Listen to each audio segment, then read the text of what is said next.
નમસ્કાર. સમય આવી ગયો છે સોના તથા ચાંદીનો ભાવ જાણવાનો. ગત સપ્તાહમાં આપણે જોયું સોનું તથા ચાંદી ઘણું વોલેટાઇલ રહ્યું. સોનામાં લગભગ $15 થી $20ની ઉતાર ચઢાવ જોવા મળ્યો.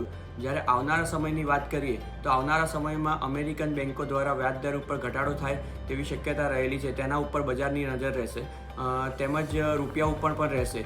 જો રૂપિયો મજબૂત થાય તો સોના તથા ચાંદીમાં ભાવ ઘટાડો શક્ય જોવા મળશે.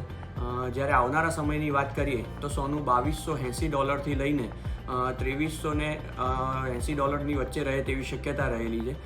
જ્યારે ચાંદીની વાત કરીએ તો ચાંદી $28.50થી લઈને $30.50ની વચ્ચે રહે તેવી શક્યતા રહેલી છે. જ્યારે સ્થાનિક બજારની વાત કરીએ તો સોનું 73,650થી લઈને 75,600ની વચ્ચે રહે તેવી શક્યતા રહેલી છે. જ્યારે ચાંદીની વાત કરીએ તો ચાંદી 89,000થી લઈને 94,000ની વચ્ચે રહે તેવી શક્યતા રહેલી છે. આમ જોતાં લાગે છે કે દરેક ઘટાડે સોનું તથા ચાંદી ખરીદવી હિતાવહ રહેશે. Thank you.